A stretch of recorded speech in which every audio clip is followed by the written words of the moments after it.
Welcome to the Global Risk Podcast from Solace Global. This is your weekly global intelligence briefing, covering the key geopolitical and security developments shaping the world. In the Americas, we assess Cuba's worsening fuel crisis, which is already disrupting flights, tourism, and essential services, with further deterioration in the security environment likely.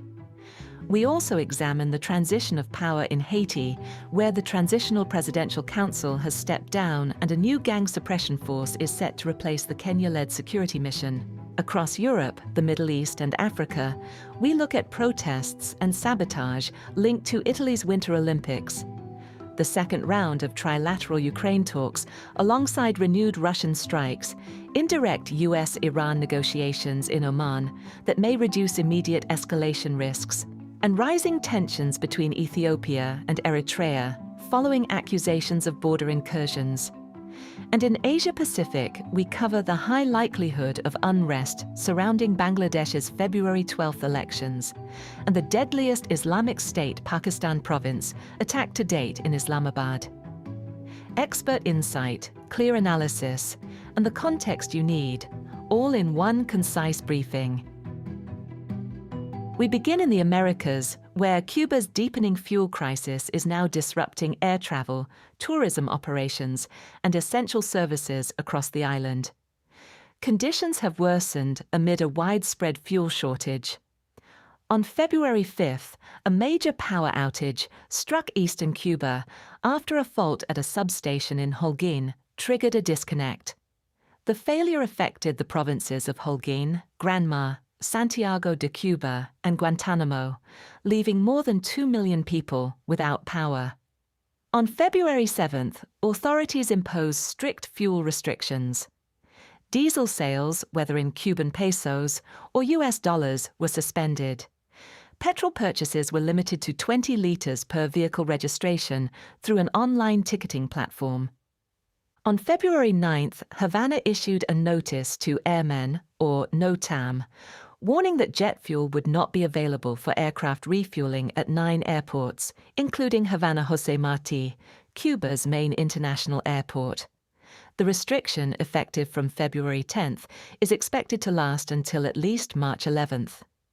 In response, Canadian carriers Air Canada and Air Transat suspended all flights to Cuba, while WestJet began what it described as an orderly wind-down. Air Canada also confirmed that efforts were underway to repatriate around 3,000 customers. On February 11th, the Russian airline Rossiya announced it would now operate only return flights to bring tourists back from Cuba. Other international carriers have reported delays and unplanned layovers in nearby countries such as the Dominican Republic. Meanwhile, tourists in Cuba have said they are being moved between hotels, reportedly to help conserve fuel by concentrating generator use. Now our intelligence team's assessment. The current fuel crisis in Cuba has been almost certainly inevitable since the United States intervened in Venezuela, leading to the ousting of Nicolás Maduro. That intervention brought an end to the roughly 70,000 barrels of Venezuelan oil a day that had been shipped to Cuba. In addition, the administration of US President Donald Trump has exerted pressure on Mexico to halt its own oil exports to the island. Despite resistance from Mexico's president, Claudia Sheinbaum, those shipments remain suspended as of February 12th. For the first time in a decade, Cuba has gone an entire month without importing oil. Washington's campaign of pressure has also extended to other potential suppliers, following an executive order signed by President Trump on January 29th. The order threatened tariffs on any country that continues to supply oil to Cuba. Cuba's peak tourism season runs from mid-December to mid-March, and the industry is a vital pillar of the country's economy. Officially, tourism is estimated to account for around 10% of Cuba's GDP, though this figure almost certainly understates its true importance. Around 75% of Cuba's GDP comes from the services sector, an area deeply dependent on tourism, and the industry is also a key source of hard currency.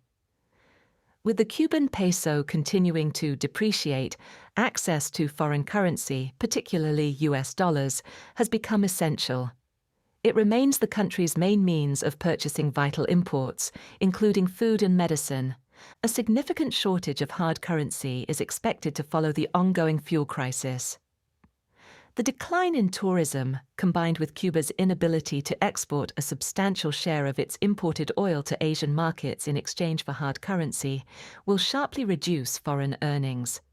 This shortage is likely to worsen existing scarcities of essential goods, drive further inflation, and deepen the country's already severe economic challenges.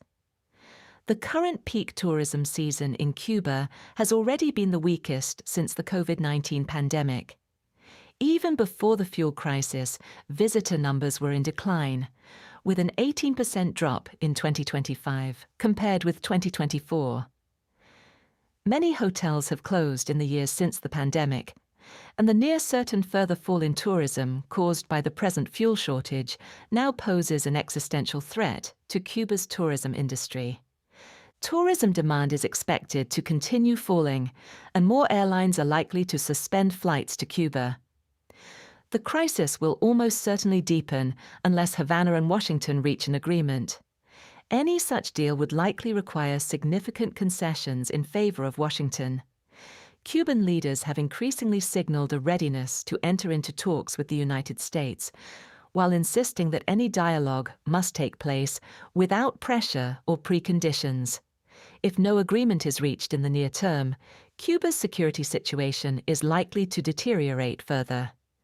The country could face a heightened risk of civil unrest, opportunistic crime, widespread power outages, travel disruptions, and critical shortages of essential goods.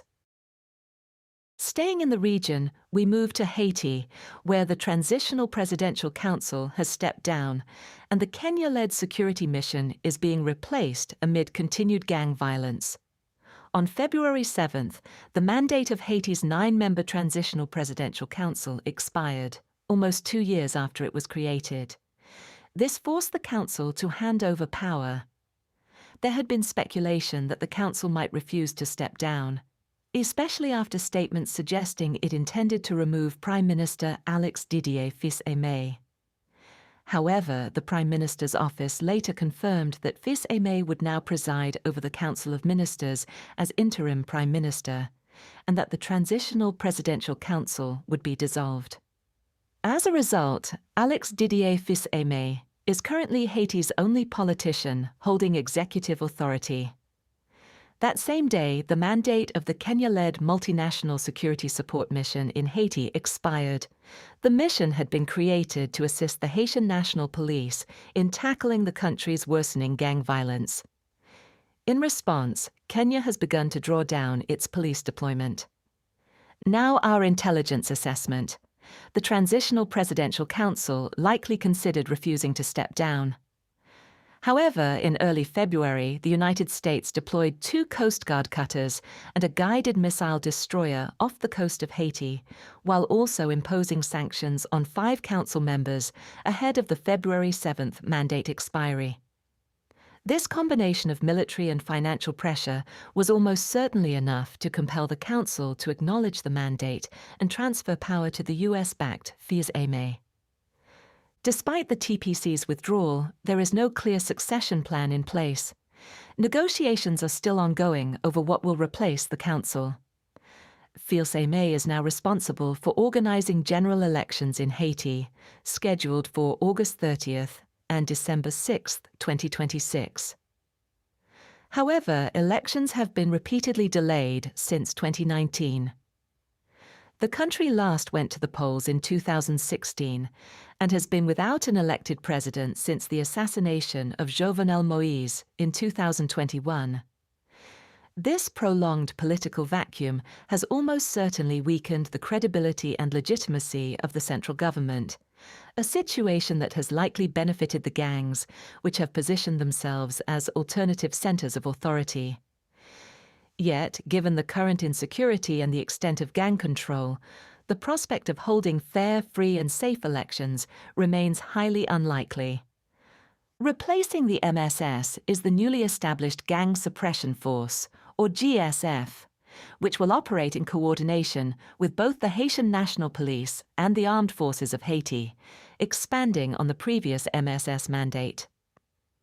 Formed in October 2025 under UN Security Council Resolution 2793, the GSF is set to comprise 5,500 personnel drawn from the United States, Canada, Kenya, the Bahamas, Jamaica, Guatemala, and El Salvador, roughly 5 times the size of the original MSS. Gang violence has been the main challenge facing Haiti in recent years.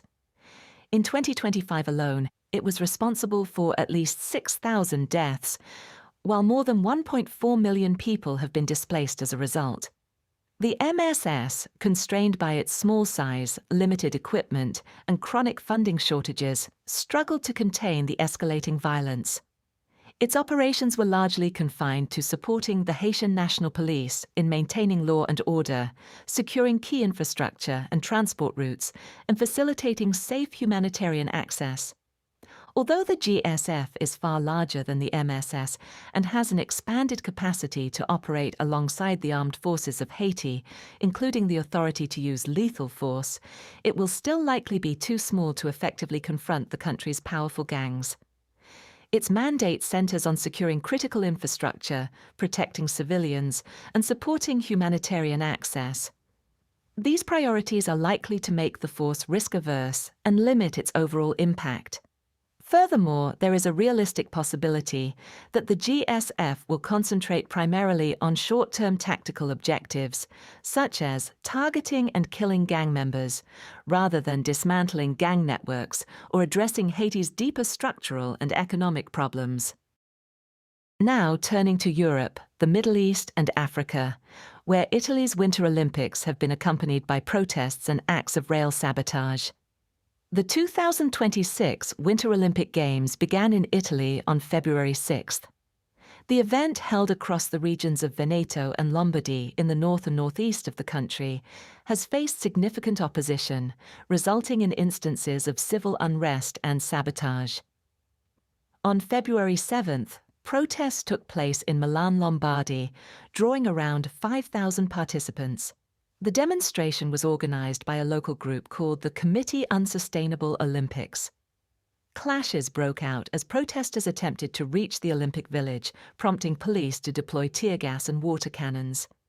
6 people were arrested following the confrontation. On February 8th, Italian prosecutors announced the launch of an investigation into alleged terrorism and sabotage after damage was reported to high-speed railway infrastructure near Pesaro in the Marche region. The incident caused localized service disruptions. While no arrests have been made, local media reported that prosecutors believe anarchist groups were likely behind the attack. On February 10th, 2 anarchist blogs each published letters claiming responsibility, condemning the Olympics as symbols of nationalism, statism, capitalism, and anti-environmentalism.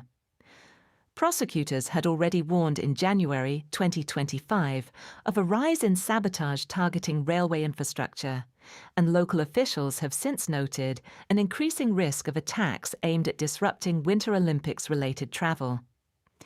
Now, our team's assessment. The anti-Olympics protests come amid a broader wave of civil unrest in Italy, directed against the right-wing government of Prime Minister Giorgia Meloni.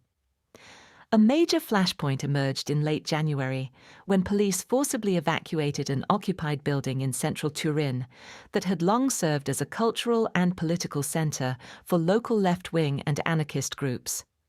The eviction triggered violent clashes that left around 100 people injured.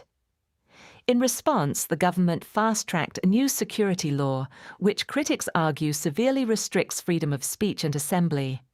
This move has almost certainly intensified public opposition, channeling anger into demonstrations surrounding the high-profile Olympic events. Further controversy has followed the deployment of U.S. immigration and customs enforcement agents to northern Italy to bolster Olympic security, a decision that has deepened domestic opposition, particularly among left-wing activists. authorities have likely underestimated the risk of unrest linked to the Olympics. During the 2024 Summer Games in Paris, French authorities conducted large-scale police operations that significantly reduced the potential for disorder.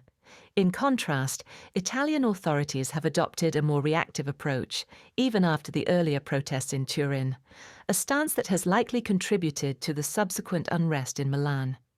Authorities have also likely underestimated the threat of sabotage during the Games.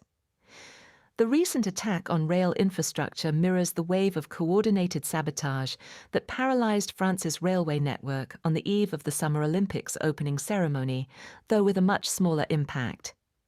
These incidents have likely demonstrated how difficult it is to fully secure such widespread infrastructure, and further acts of sabotage cannot be ruled out. From there, we look at Ukraine, where a second round of US-mediated talks has taken place, even as Russian forces launch large-scale strikes against energy infrastructure. On February 5th and 6th, the second round of US-brokered talks between Russia and Ukraine was held in Abu Dhabi, in the United Arab Emirates. President Volodymyr Zelensky described the discussions as positive, noting that they were concrete in nature, rather than bogged down in historical arguments. The talks reportedly included a military working group focused on ceasefire monitoring, with President Zelensky confirming that the United States would take an active role in that process. A separate political working group is said to have discussed Russia's demand for Ukraine to withdraw from the still unoccupied parts of Donbass. Zelensky indicated that, for the first time, Russia agreed to consider a US proposal to establish an economic zone. Zelensky also stated that President Donald Trump's administration has refused to sign the Security Guarantees Agreement for now, preferring instead to do so roughly at the same time as a broader peace deal. He added that during the talks in Abu Dhabi, the US proposed reinstating a moratorium on strikes against energy infrastructure, a measure Ukraine accepted, while Russia has yet to respond. Overnight, between February 6th and 7th, Russian forces carried out another large-scale assault, launching 408 attack drones and decoys, along with 39 missiles, primarily targeting energy infrastructure in western Ukraine, including the regions of Lviv, Ivano-Frankivsk, Rivne, and Vinnytsia. The strikes left around 600,000 customers without power in Lviv Oblast. The next round of talks is expected to take place within a week, with Zelensky indicating that the United States has proposed hosting the meeting on its own soil for the first time, likely in Miami. Now our assessment. Despite the more positive tone surrounding the second round of negotiations, it remains unlikely that the Russian delegation has the authority to make concessions beyond the Kremlin's entrenched maximalist demands. Outside the talks, official messaging from Moscow, including statements by Foreign Minister Sergei Lavrov and presidential spokesman Dmitry Peskov, has continued to promote, in varying ways, the supposed agreements reached at the Alaska summit and under the 2022 Istanbul Protocol. Both of these references are used in Kremlin messaging to justify Russia's maximalist demands, which broadly include the demilitarization and so-called denazification of Ukraine, a term widely understood as a call for regime change. Lavrov has repeated Moscow's insistence that Ukraine must not host any weapons capable of threatening Russia. On February 9th, both Lavrov and Peskov claimed that the understandings reached with the United States at the Alaska summit represented a potential breakthrough that could have resolved the conflict. These alleged understandings remain highly ambiguous, as the Alaska summit produced no tangible or publicly released agreements, a lack of clarity that the Kremlin has almost certainly sought to exploit. Notably, Lavrov has directly accused the United States of creating artificial barriers since the Alaska talks, a highly significant shift that suggests Moscow now partly blames Washington for obstructing peace efforts. It is highly likely that Russia has engaged in US-led diplomatic initiatives primarily to deflect pressure, portray Ukraine as the main obstacle to peace, and seek concessions that might further the Kremlin's maximalist goals. With the Trump administration increasingly intent on securing a peace agreement that appears achievable, and with Zelensky himself noting that Trump would like such a deal in place by June, ahead of the November US midterm elections, Moscow's continued inflexibility on its core demands is likely to trigger a stronger response from Washington. The proposed US-Ukraine security guarantees are highly likely to be unacceptable to the Kremlin, at least in their entirety. However, Russia's demand that Ukraine withdraw from unoccupied areas of the Donbass would likely only be even remotely acceptable to Kyiv if those guarantees were credible and robust. Zelensky has emphasized that he wants the security guarantees to be signed before any peace agreement, as a way to build public confidence that such a deal would be genuine and lasting. Article 73 of Ukraine's constitution stipulates that issues of altering the territory of Ukraine are resolved exclusively by an all-Ukrainian referendum. Public trust that a withdrawal from the so-called fortress belt in unoccupied Donetsk Oblast would not leave the country dangerously exposed to renewed Russian offensives is almost certainly essential for any such referendum to succeed. While there is a realistic possibility that another short pause in strikes against energy infrastructure could be announced around the prospective Miami talks, any such pause would likely last only a few days. Russian forces have almost certainly used the intervals between major strike waves to rebuild missile stockpiles, which they then deployed in large-scale attacks with significant penetration rates and impact, most notably on February 2nd to 3rd, and again on February 6th to 7th. The February 6th to 7th strikes were notable for primarily targeting western Ukraine, including Lviv. These regions, situated closer to NATO territory, had been used by international partners due to their relative safety from Russian long-range attacks, a sense of sanctuary that has almost certainly been eroded by repeated large-scale aerial strike campaigns in recent months. Russian attacks on Ukraine's energy infrastructure are highly likely to continue with similar intensity and impact throughout the remainder of the winter. Furthermore, once the spring mud season, known as Rasputitsa, passes, Russian forces are likely to launch major ground offensives if no peace agreement is reached, which remains the most probable scenario. Staying in the region, the United States and Iran have held indirect negotiations in Oman, lowering immediate strike risks but leaving significant escalation triggers unresolved.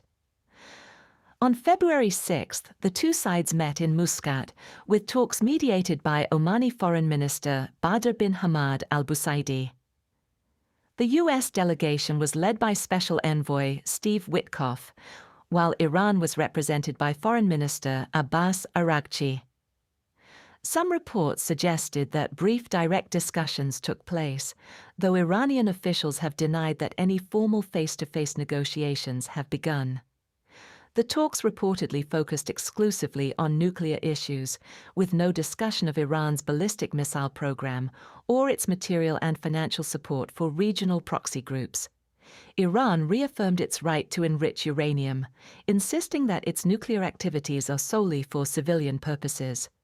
However, on February 9th, the head of Iran's Atomic Energy Organization suggested that Tehran might consider diluting its stockpile of highly enriched uranium in exchange for sanctions relief. Both sides have signaled that additional talks are planned, though no specific date has yet been made public. Following the US-Iran talks, Israeli Prime Minister Benjamin Netanyahu visited the White House on February 11th to discuss strategy and potential coordination on Iran. Netanyahu reportedly urged President Trump to expand the scope of the current negotiations beyond the nuclear program, calling for the inclusion of Iran's ballistic missile activities and broader Israeli security concerns. President Trump said that no definitive outcomes were reached and that discussions with Iran would continue to determine whether a deal is achievable. However, in a subsequent interview, he stated that a satisfactory agreement would mean no nuclear weapons, no missiles, without offering further details. He also warned that the United States could deploy an additional carrier strike group as part of its ongoing military buildup in the Middle East. Now, our intelligence team's assessment. Iran's current willingness to pursue further talks with the United States has likely reduced the immediate risk of US strikes and Iranian retaliation in the short term. Meaningful concessions on Iran's nuclear program would almost certainly be a central strategic goal for both Washington and Israel, and such progress likely carries considerable weight in shaping US decision-making. However, if the talks fail to impose any limits on Iran's ballistic missile program, Israel would likely regard that outcome as a setback, having repeatedly warned that a narrowly focused nuclear deal would leave critical security threats unaddressed. With its proxy forces severely weakened and its nuclear capabilities still developing, Iran's primary deterrent remains its ballistic missile program.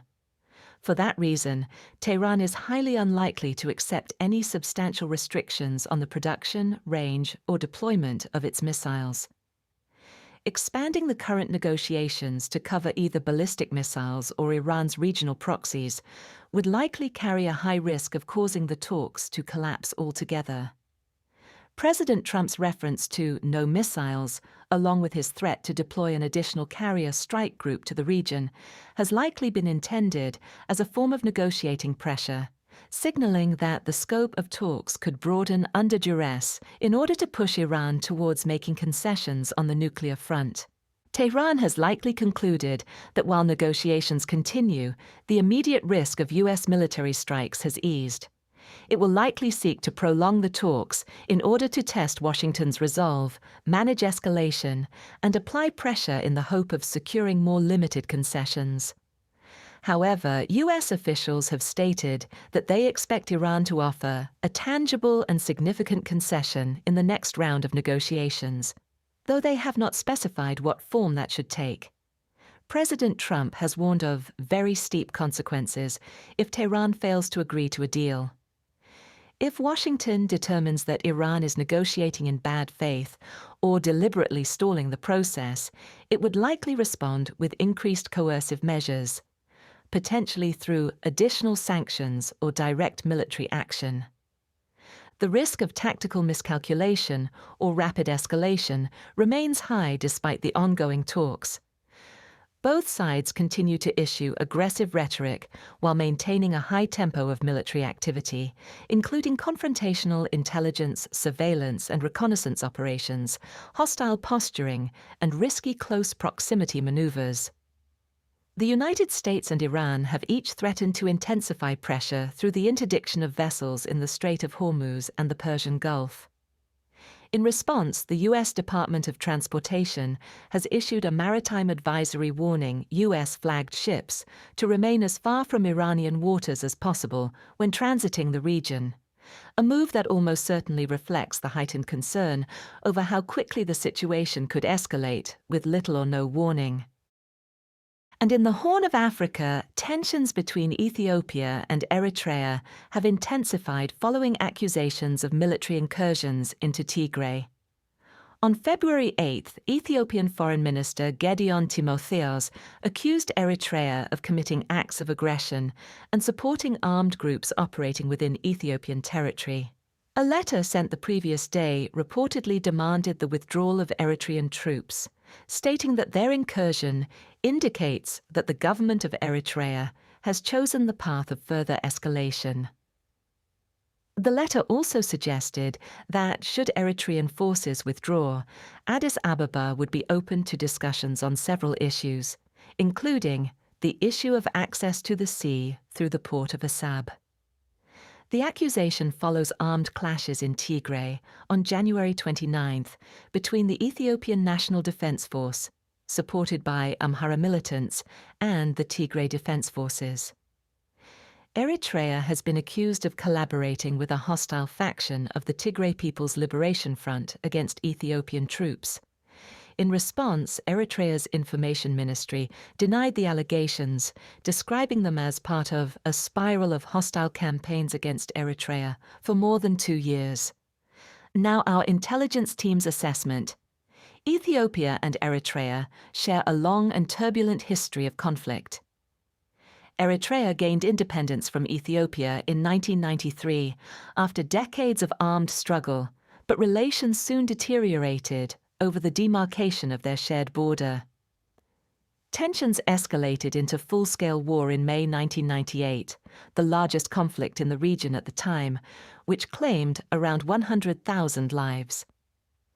The fighting ended with the signing of the Algiers Agreement in June 2000, under which Eritrea was awarded sovereignty over the disputed town of Badme, the central issue that had sparked the war. Ethiopia, however, delayed implementing the boundary ruling for many years, and diplomatic relations remained frozen until Prime Minister Abiy Ahmed's landmark visit to Asmara in 2018. Despite an initial thaw in relations, including a temporary military alliance during the Tigray War between 2020 and 2022, which claimed more than 600,000 lives, hostilities between Ethiopia and Eritrea have since reignited. A major point of contention has been Eritrea's exclusion from the Tigray Peace Accord, which required the withdrawal of all foreign troops from Ethiopian territory. In the aftermath, Ethiopia has repeatedly raised the issue of gaining access to an Eritrean port to secure a route to the Red Sea, a goal Prime Minister Abiy Ahmed has described as existential. He has argued that Ethiopia's loss of a port following Eritrea's independence was a mistake. Rising tensions since 2025 have led to significant troop buildups along the Ethiopia-Eritrea border, fueling fears of a renewed interstate conflict. On February 10th, UN High Commissioner for Human Rights, Volker Turk urged both governments to take immediate steps to de-escalate, warning that the situation could deteriorate. Ethiopia's recent accusations of border incursions almost certainly risk reigniting hostilities, potentially triggering a proxy war in Tigray between the Ethiopian National Defense Force and the Tigray Defense Forces, border clashes with the Eritrean Defense Forces in the form of artillery exchanges or low-level skirmishes, or even a return to full-scale war between Ethiopia and Eritrea. Renewed fighting in Tigray would highly likely serve as an early indicator of a broader escalation between the two countries. Now shifting to Asia-Pacific, Islamic State Pakistan province has claimed responsibility for a mass casualty suicide bombing in Islamabad, the group's deadliest attack to date. During Friday prayers on February 6th at around 1:30 p.m., Pakistan Standard Time, a bomb detonated at the Shiite Khadijatul Kubra Mosque in the Talai Kalan area on the outskirts of the capital. The blast killed at least 32 people and injured 170 others. Several of the wounded remain in critical condition, and the death toll is expected to rise. Police and eyewitnesses have confirmed that the incident was a suicide bombing. The defense minister reported that security guards confronted the attacker as he attempted to enter the mosque, prompting him to open fire. He then detonated the explosives standing in the last row of worshippers. According to one witness, a second attacker was also present at the scene, but fled before the explosion. In the immediate aftermath of the bombing, President Asif Ali Zardari and Prime Minister Shehbaz Sharif condemned the attack and announced that all necessary medical assistance would be provided to the wounded. 25 ambulances were dispatched to Islamabad from the neighboring Punjab region, and a state of emergency was declared in major hospitals across Islamabad and Rawalpindi. Defense Minister Khawaja Asif stated that the attacker was an Afghan national who had traveled to and from Afghanistan several times. Officials have also suggested that the operation may have received external logistical support from within Afghan territory. On February 7th, Islamic State Pakistan province claimed responsibility for the bombing through Amaq, the Islamic State's media outlet, describing it as retaliation for Shia support of Iranian militias in Syria. Now, our intelligence assessment. The Talai Kalan bombing marks the deadliest attack carried out by Islamic State Pakistan province since the group's official formation in May 2019. Since then, ISPP has conducted around 100 attacks, mainly in Balochistan and Pakistan's northwest. The Islamabad bombing is the first credible large-scale attack in the capital, attributed to an Islamic State affiliate, and will likely serve to strengthen ISPP's propaganda and recruitment efforts. A heightened security presence is now highly likely across Islamabad, while Pakistani counter-terrorism operations are expected to intensify in Khyber Pakhtunkhwa and Balochistan, regions where the government has already concentrated significant resources to counter the ongoing Baloch insurgency. ISPP has typically carried out smaller-scale attacks in Pakistan compared to Islamic State Khorasan province, the IS affiliate from which it originally splintered. Although the Islamabad suicide bombing has been attributed to ISPP, it was highly likely executed with the strategic guidance, training, and technical expertise of ISKP. Multiple reports suggest that the bomber was an Afghan national who had recently made several trips to Afghanistan. The attack may also signal Islamic State's broader intent to elevate ISPP as its primary operational branch within Pakistan.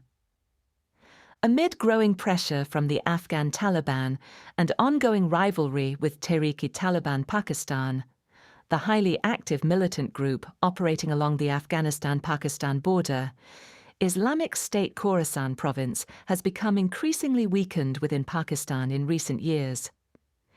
This likely prompted the group to transfer greater operational control to Islamic State Pakistan province, which almost certainly enjoys greater freedom of movement and is more deeply embedded within local communities. Such a shift would likely complicate Pakistan's counter-terrorism efforts by reducing the need for cross-border coordination and communication, activities that are easier to detect and disrupt. A dedicated Pakistan-based affiliate would also be better positioned to exploit local grievances and social divides, thereby enhancing recruitment and support within the population. However, ISPP remains a relatively young organization and has yet to fully mature. At present, it is likely still heavily reliant on Islamic State Khorasan province for strategic direction, operational expertise, funding, materiel, and other resources. As ISPP continues to develop into a more capable organization, its attacks will likely continue to reflect some degree of hierarchical oversight from ISKP. This relationship is expected to exploit the current lack of coordination between Afghanistan and Pakistan, further complicating counter-terrorism efforts across the region. Islamabad has repeatedly accused the Afghan Taliban-led government of permitting militant safe havens across the border, from which attacks are launched into Pakistan. Tensions escalated sharply in October 2025, when Pakistan carried out airstrikes on TTP targets in Kabul following a series of TTP raids on Pakistani military posts along the frontier. Although ISPP does not share the same links to the Afghan Taliban as the TTP, the Islamabad attack has likely heightened friction between Afghanistan and Pakistan and could lead to further cross-border airstrikes in the coming weeks. Pakistan has been expelling Afghan nationals since late 2023, implementing a series of measures to enforce the policy, including mass arrests and the demolition of property. Given that the Islamabad attack has been linked to Afghanistan and the perpetrator identified as an Afghan national, there is a high likelihood of further retaliatory measures targeting the Afghan diaspora. Such actions would almost certainly deepen existing grievances and heighten the risk of radicalization within the community. Given that the attack targeted Shia Muslims, it is likely to further inflame sectarian tensions within Pakistan. Shias make up roughly 10 to 15% of the country's population and have been the victims of numerous terrorist attacks in recent years, including the 2019 Quetta market bombing. Shia political and religious leaders are highly likely to demand stronger security protections in response, and there is a realistic possibility of demonstrations by Shia groups. And finally, in Bangladesh, the 12th February general elections and constitutional referendum are highly likely to trigger political violence and civil unrest despite extensive security deployments.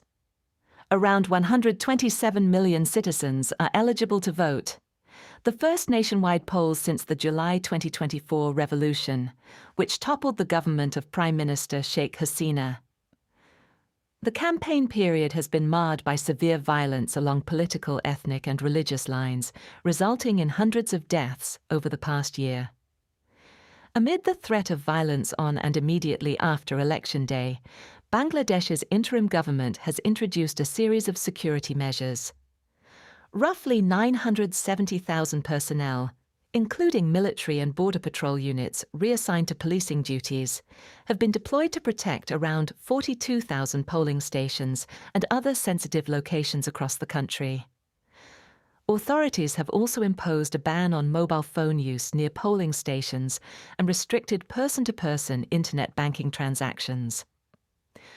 On January 10th, the Election Commission stated that it was satisfied with the current security situation ahead of the polls, while acknowledging the occurrence of isolated incidents.